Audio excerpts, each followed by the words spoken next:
नमस्कार दोस्तों, आपका हमारे YouTube channel study with Himansh में स्वागत है। दोस्तों, आप हमारे चैनल पर पहली बार विजिट किए हैं तो प्लीज़ मेरे चैनल को सब्सक्राइब, लाइक और शेयर कीजिए।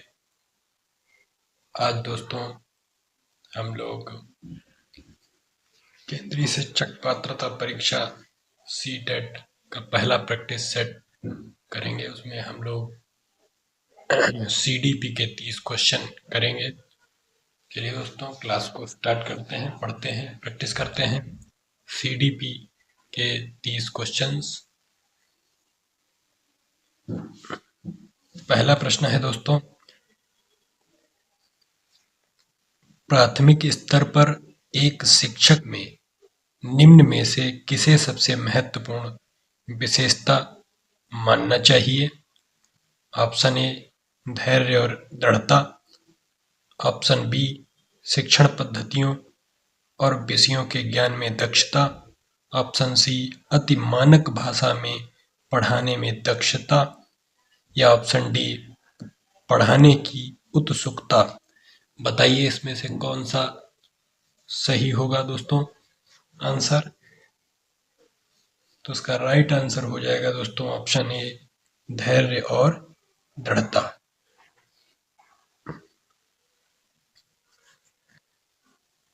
अगला क्वेश्चन है दोस्तों,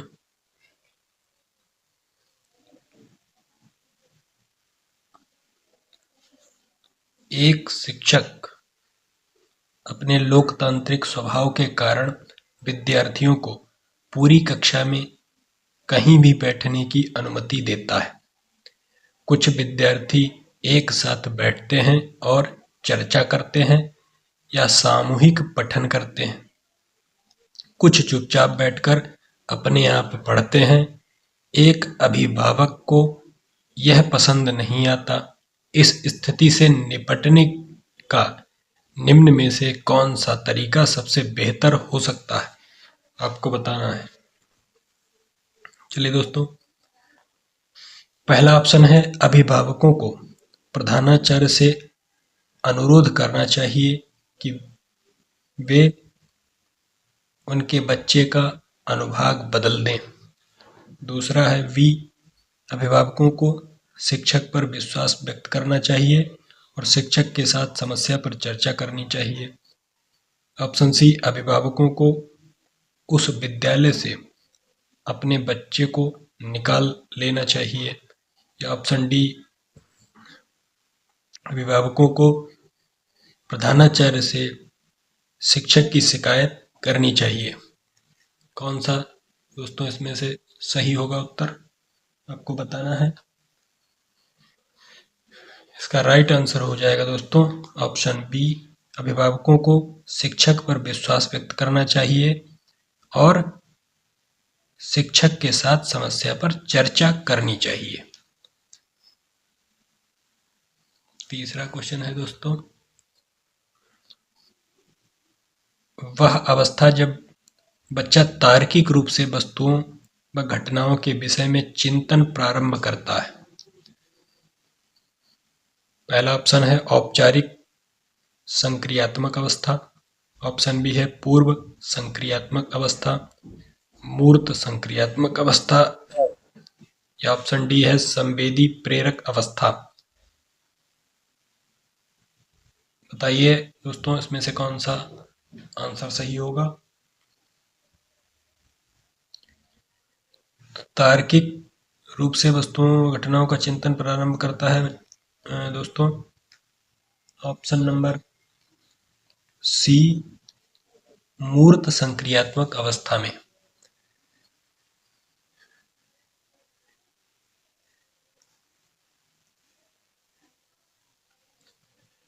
क्वेश्चन नंबर 4 है मन का मानचित्रण संबंधित है। ऑप्शन ए साहसिक कार्यों की क्रिया योजना से, ऑप्शन बी मन का चित्र बनाने से, ऑप्शन सी मन की क्रियाशीलता पर अनुसंधान से, या ऑप्शन डी बोझ समझ बढ़ाने की तकनीक से। बताइए इसमें दोस्तों कौन सा सही होगा आंसर।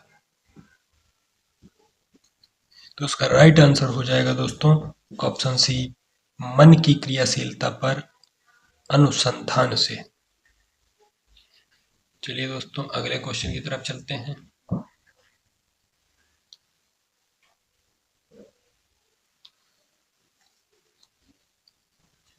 अगला क्वेश्चन है क्वेश्चन नंबर 5। विशेष रूप से प्राथमिक स्तर पर विद्यार्थियों की सीखने संबंधी समस्याओं को संबोधित करने का सबसे बेहतर तरीका है। ऑप्शन ए महंगी और चमकदार सहायक सामग्री का प्रयोग करना। ऑप्शन बी सरल और रोचक पाठ्यपुस्तकों का प्रयोग करना। ऑप्शन सी कहानी कथन पद्धति का प्रयोग करना। या ऑप्शन डी क्षमता के अनुरूप विभिन्न शिक्षण पद्धतियों का प्रयोग करना। आपको बताना है दोस्तों इसमें कौन सा आंसर सबसे सही है। तो इसका राइट आंसर हो जाएगा दोस्तों ऑप्शन डी क्षमता के अनुरूप विभिन्न शिक्षण पद्धतियों का प्रयोग करना। क्वेश्चन नंबर 6 है दोस्तों। निम्न में से कौन सा शिक्षार्थियों में सृजनात्मकता का पोषण करता है। ऑप्शन ए प्रत्येक विद्यार्थी की अंतर्जात प्रतिभाओं का पोषण करने के अवसर उपलब्ध कराना।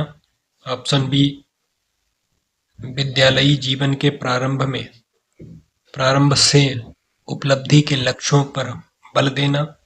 ऑप्शन सी परीक्षा में अच्छे अंकों के लिए विद्यार्थियों को की कोचिंग करना। ऑप्शन डी अच्छी शिक्षा के व्यवहारिक मूल्यों के लिए विद्यार्थियों का शिक्षण। आपको बताना है इसमें से कौन सा सही है दोस्तों। क्वेश्चन नंबर 6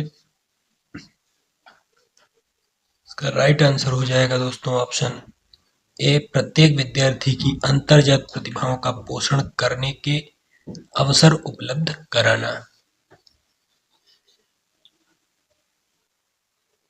क्वेश्चन नंबर 7 है दोस्तों।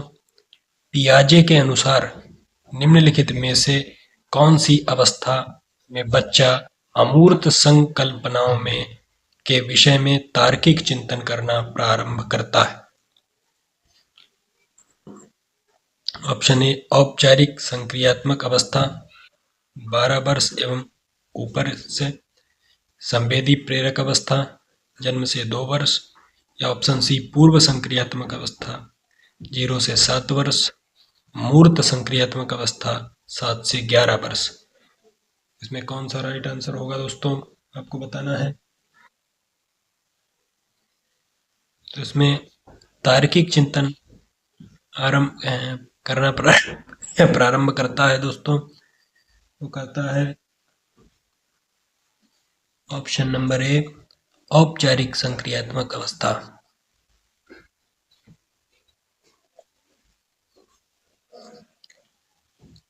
अगला क्वेश्चन है दोस्तों। सीखना समृद्ध हो सकता है यदि। ऑप्शन ए कक्षा में अधिक से अधिक शिक्षण सामग्री का प्रयोग किया जाए। ऑप्शन बी शिक्षक विभिन्न प्रकार के व्याख्यान और स्पष्टीकरण का प्रयोग करें। ऑप्शन सी कक्षा में आवधिक परीक्षाओं पर अपेक्षित ध्यान दिया जाए। या ऑप्शन डी वास्तविक दुनिया से उदाहरणों को कक्षा में लाया जाए जिसमें विद्यार्थी एक दूसरे से अंतःक्रिया करें और शिक्षक उस प्रक्रिया को सुगम बनाए। बताइए दोस्तों इसमें से कौन सा आंसर बिल्कुल सही है। उसका राइट आंसर हो जाएगा दोस्तों ऑप्शन डी वास्तविक दुनिया से उदाहरणों को कक्षा में लाया जाए जिसमें विद्यार्थी एक दूसरे से अंतःक्रिया करें और शिक्षक उस प्रक्रिया को सुगम बनाए। अगला क्वेश्चन है दोस्तों। निम्न में से कौन से कथन को सीखने की प्रक्रिया की विशेषता नहीं मानना चाहिए। नेगेटिव क्वेश्चन है। पहला है सीखना एक व्यापक प्रक्रिया है। दूसरा है सीखना लक्ष्योन्मुखी होता है। तीसरा है अभिभावक अनधिगमक भी सीखने की प्रक्रिया है। ऑप्शन डी है शैक्षिक संस्थान ही एकमात्र स्थान है जहां अधिगम प्राप्त होता है। इसका राइट आंसर क्या होगा दोस्तों, आपको बताना है। तो नेगेटिव क्वेश्चन है, इसका राइट आंसर हो जाएगा दोस्तों ऑप्शन डी, शैक्षिक संस्थान ही एकमात्र स्थान है जहां अधिगम प्राप्त होता है।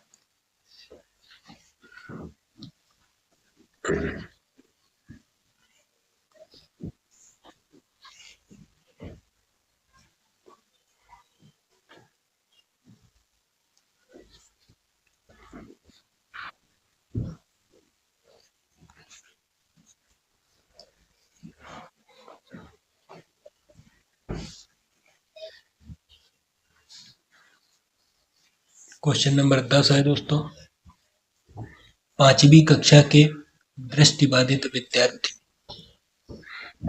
ऑप्शन ए के माता पिता और मित्रों द्वारा उसे दैनिक कार्यों को करने में सहायता की जानी चाहिए। ऑप्शन बी के साथ कक्षा में सामान्य रूप से व्यवहार किया जाना चाहिए और श्रव्य सीडी के माध्यम से सहायता उपलब्ध कराई जानी चाहिए। के साथ ऑप्शन सी है के साथ कक्षा में विशेष व्यवहार किया जाना चाहिए। ऑप्शन डी को निचले स्तर के कार्य करने की छूट मिलनी चाहिए। बताइए दोस्तों इसमें से कौन सा राइट आंसर होगा।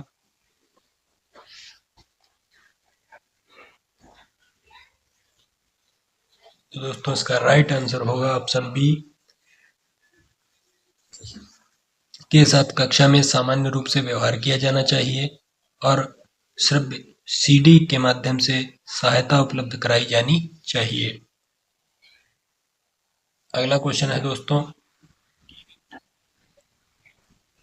निम्न में से कौन सा बच्चे की सामाजिक मनोवैज्ञानिक आवश्यकताओं के साथ संबंध नहीं है, पूछा है। पहला है संवेगात्मक सुरक्षा की आवश्यकता। ऑप्शन बी है शरीर में अपशिष्ट पदार्थों का नियमित रूप से बाहर निकलना।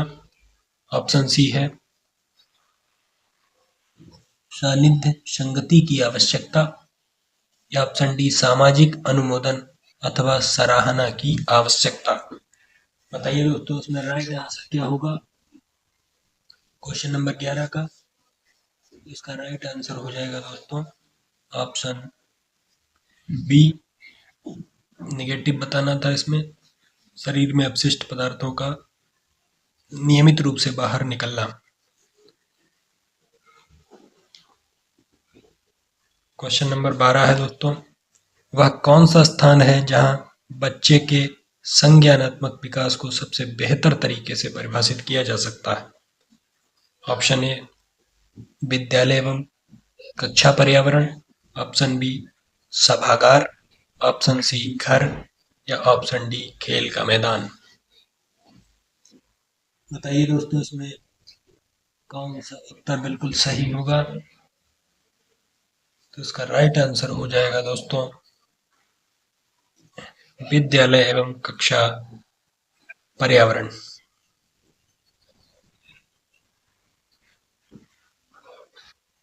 चलिए दोस्तों चलते हैं अगले क्वेश्चन की तरफ। क्वेश्चन नंबर 13 को एक अभिप्रेरित शिक्षण का संकेतक माना जाता है। शिक्षक द्वारा, ऑप्शन ए शिक्षक द्वारा दिया गया उपचारात्मक कार्य। ऑप्शन बी विद्यार्थियों द्वारा प्रश्न पूछना। ऑप्शन सी कक्षा में एकदम खामोशी। या ऑप्शन डी कक्षा में अधिकतम उपस्थिति। अभिप्रेत शिक्षण का संकेतक किसको माना जाता है, बताइए। क्वेश्चन नंबर 13 का आंसर क्या होगा। तो इसका राइट आंसर हो जाएगा दोस्तों ऑप्शन बी, विद्यार्थियों द्वारा प्रश्न पूछना। क्वेश्चन नंबर 14 है दोस्तों, निम्न में से कौन सा बुद्धिमान बच्चे का लक्षण नहीं है, पूछा, नेगेटिव प्रश्न है। पहला है ऑप्शन ए है वह जो प्रवाह पूर्ण एवं उचित तरीके से संप्रेषण करने की क्षमता रखता है। ऑप्शन बी, वह जो अमूर्त रूप से सोचता रहता है। ऑप्शन सी, वह जो नए परिवेश में स्वयं को समायोजित कर सकता है। ऑप्शन डी, वह जो लंबे निबंधों को बहुत जल्दी रटने की क्षमता रखता है। बताइए दोस्तों, उसका राइट आंसर क्या होगा क्वेश्चन नंबर 14 का? इसका राइट आंसर हो जाएगा दोस्तों ऑप्शन डी, क्योंकि इसमें निगेटिव पूछा गया था दोस्तों। वह जो लंबे निबंधों को बहुत जल्दी रटने की क्षमता रखता है। क्वेश्चन नंबर 15 पे आते हैं। क्वेश्चन नंबर 15 है दोस्तों, बच्चे दुनिया के बारे में अपनी समझ का सृजन करते हैं। इसका श्रेय को जाता है, किसको जाता है? ये किसने कहा? पावलोव ने कहा, कोहलबर्ग या स्किनर या पियाजे? बताइए दोस्तों। इसका राइट आंसर हो जाएगा दोस्तों ऑप्शन डी, पियाजे ने कहा। बच्चे दुनिया के बारे में अपनी समझ का सृजन करते हैं, कहा है पियाजे ने।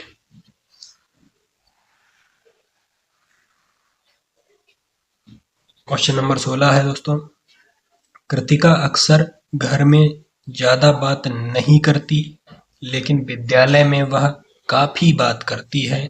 यह दर्शाता है कि ऑप्शन ए, शिक्षकों की मांग होती है कि बच्चे विद्यालय में खूब बात करें। ऑप्शन बी, कृतिका को अपना घर बिल्कुल पसंद नहीं है। ऑप्शन सी, उसके विचारों को विद्यालय में मान्यता मिलती है। या ऑप्शन डी, विद्यालय हर समय बच्चों को खूब बात करने का अवसर देता है। बताइए दोस्तों, इसमें राइट आंसर क्या होगा क्वेश्चन नंबर 16? तो इसका राइट आंसर हो जाएगा दोस्तों ऑप्शन सी, उसके विचारों को विद्यालय में मान्यता मिलती है।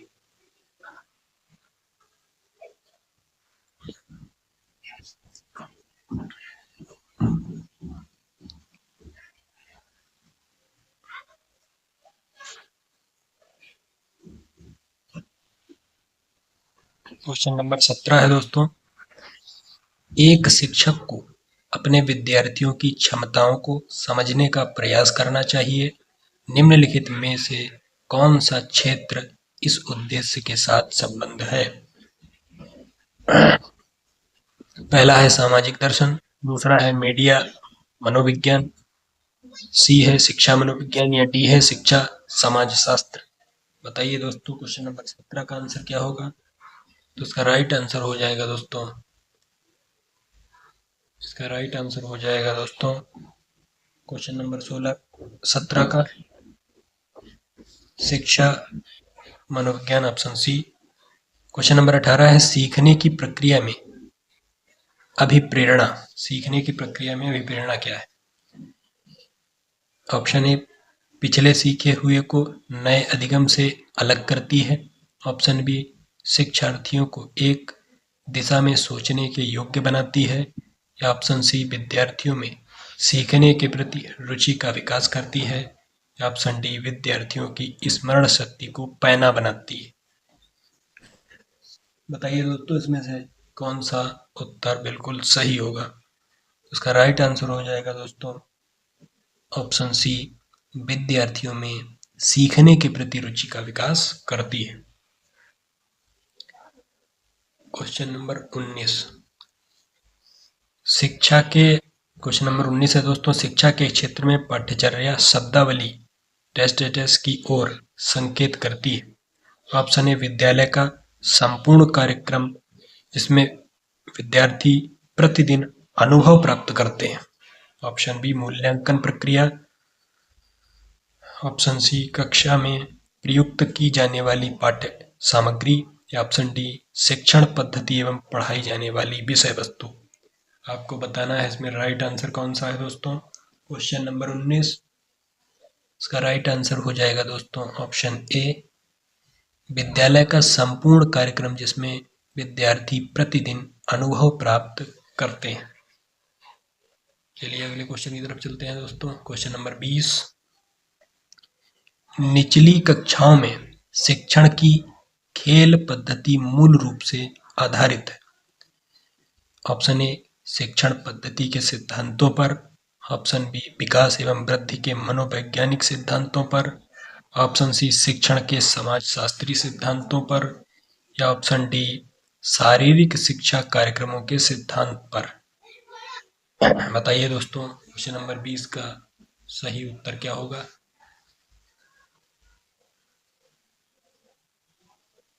क्वेश्चन नंबर 20 का सही उत्तर आपको बताना है, तो इसका राइट आंसर हो जाएगा ऑप्शन बी विकास एवं वृद्धि के मनोवैज्ञानिक सिद्धांतों पर।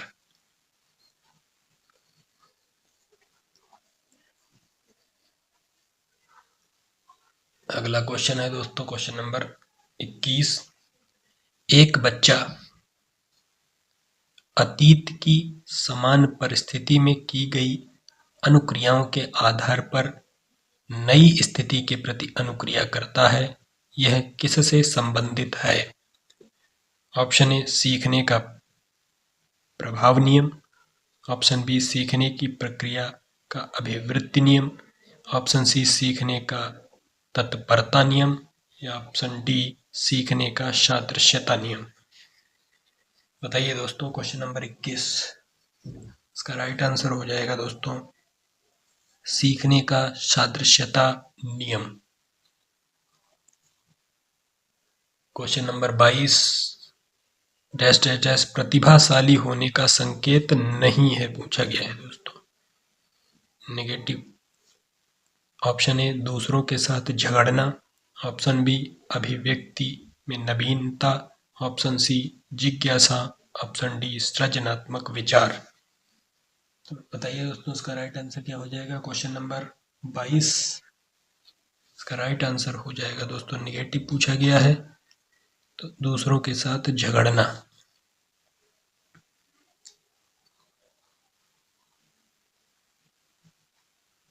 अगला क्वेश्चन है दोस्तों क्वेश्चन नंबर 23। विशेष आवश्यकता वाले बच्चों को शिक्षा उपलब्ध कराई जानी चाहिए। ऑप्शन ए विशेष विद्यालयों में विशेष बच्चों के लिए विकसित पद्धतियों द्वारा, ऑप्शन बी विशेष विद्यालयों में, ऑप्शन सी विशेष विद्यालयों में शिक्षकों द्वारा, ऑप्शन डी अन्य सामान्य बच्चों के साथ। बताइए दोस्तों, क्वेश्चन नंबर 23 का कौन सा ऑप्शन सही होगा? इसका राइट आंसर हो जाएगा दोस्तों ऑप्शन डी अन्य सामान्य बच्चों के साथ। चलिए दोस्तों चलते हैं अगले क्वेश्चन की तरफ।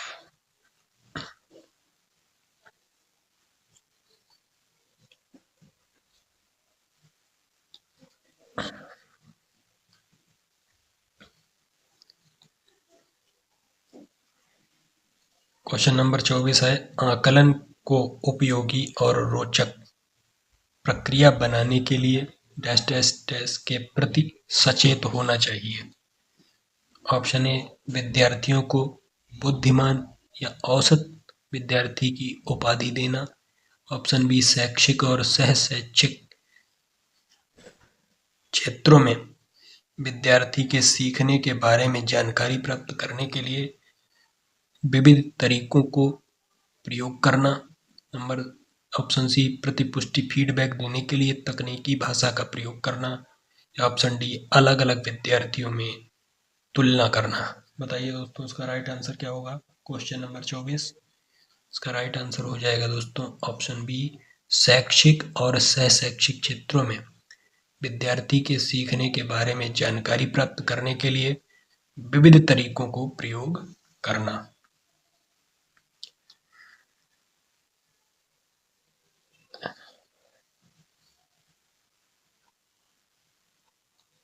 क्वेश्चन नंबर 25 है दोस्तों, डिसलेक्सिया किससे संबंधित है? गणितीय, ऑप्शन ए गणितीय विकास, ऑप्शन बी पठन विकार, ऑप्शन सी व्यवहार संबंधी विकास, ऑप्शन डी मानसिक विकास। डिसलेक्सिया किससे संबंधित है? क्वेश्चन नंबर 25 का आंसर बताना है आपको। तो डिसलेक्सिया जो है दोस्तों पठन विकार से संबंधित है। अगला क्वेश्चन है, बच्चों को सीखने की प्रक्रिया में माता पिता की डैश डैश डैश भूमिका निभानी चाहिए? अग्रोन्मुखी, सहानुभूतिपूर्ण, तटस्थ, नकारात्मक। बताइए दोस्तों, इसका राइट आंसर क्या होगा? Question number 26। इसका राइट आंसर हो जाएगा दोस्तों ऑप्शन ए, अग्रोन्मुखी।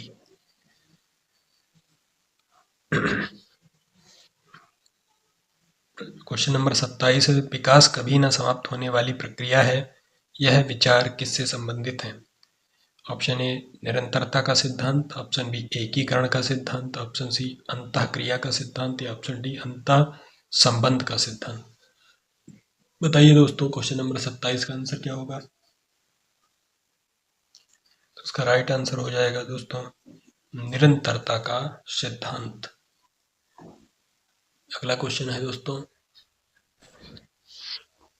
सीखने के अंतःदृष्टि सिद्धांत को किसने बढ़ावा दिया? पावलोव ने, जीन पियाजे, वाइगोत्स्की, या गेस्टाल्ट सिद्धांतवादी। बताइए दोस्तों, क्वेश्चन नंबर 28 का राइट आंसर क्या होगा?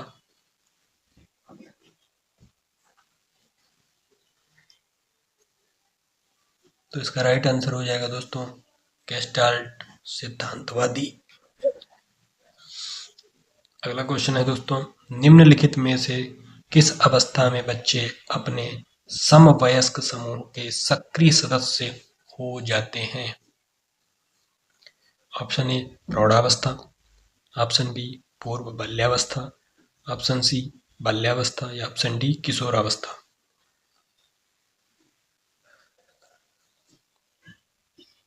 बताइए दोस्तों, इसका राइट आंसर दोस्तों हो जाएगा, बताइए आप लोग। इसका राइट आंसर हो जाएगा दोस्तों किशोरावस्था।